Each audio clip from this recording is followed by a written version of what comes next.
നമസ്കാരം. ഒരു തേക്കിന്റെ സ്റ്റെമ്പ് എങ്ങനെയാണ് കുഴിച്ചിടുക എന്നുള്ളതാണ് നമ്മളിന്ന് കാണിക്കുന്നത്. ഇതാണ് തേക്കിന്റെ സ്റ്റെമ്പ്. ഇത് 1 വർഷം പ്രായമായിട്ടുള്ള ഒരു തേക്കിന്റെ സ്റ്റെമ്പാണ്. ഇതിന്റെ 2 ഭാഗങ്ങൾ, ഒന്ന് ഇത് താഴെ ഭാഗം, ഇത് മുകൾ ഭാഗമാണ്. ഓക്കെ, ഇങ്ങനെയായിരിക്കും ഇത് ഉണ്ടാവുന്നത്. സാധാരണഗതിയിൽ 1 വർഷം പ്രായമായിട്ടുള്ള തേക്കിന്റെ സ്റ്റെമ്പാണ് എന്നുണ്ടെങ്കിൽ ഗ്രോത്ത് കൂടാൻ സാധ്യതയുണ്ട് എന്നുള്ളതാണ് പറയപ്പെടുന്നത്. പിന്നെ നമുക്ക് കുഴിച്ചിടാൻ വേണ്ടത് ഒരു മരത്തിന്റെ ഒരു കഷ്ണം, നല്ല ഉറപ്പുള്ള ഒരു മരത്തിന്റെ കുറ്റി, അല്ലെങ്കിൽ ഒരു ഇരുമ്പിന്റെ കമ്പിയാണെങ്കിൽ ഒന്നുകൂടെ സേഫ് ആയിരിക്കും എന്ന് പ്രതീക്ഷിക്കാം. ഓക്കെ, പിന്നെ ഇതാണ് നമ്മൾ കുഴിച്ചിടാൻ പോകുന്ന ഏരിയ, മണ്ണ്.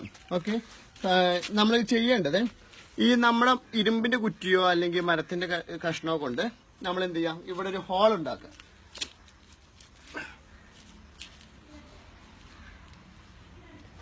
നല്ലൊരു ഹോൾ ഉണ്ടാക്കുക.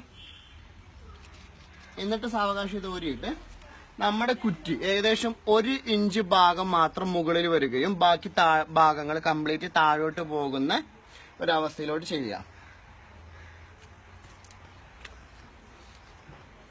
ഓക്കെ, ഏകദേശം ഇത്ര ഭാഗം മുകളിലും ബാക്കി.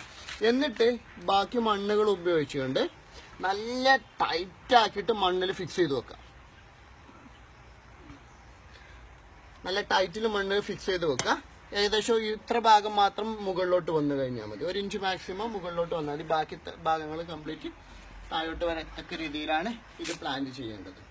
സാധാരണഗതിയിൽ ആളുകൾ കുഴി കുത്തിക്കൊണ്ട് അതിൽ വെക്കാറുണ്ട്. അങ്ങനെ വരുമ്പോൾ ഇത് വെള്ളം അടിയിൽ തങ്ങി നിന്ന് കഴിഞ്ഞാൽ ഇത് തേക്ക് സ്റ്റെമ്പ് ചീഞ്ഞു പോകുന്ന ഒരവസ്ഥയാണ് ഉണ്ടാവാറ്.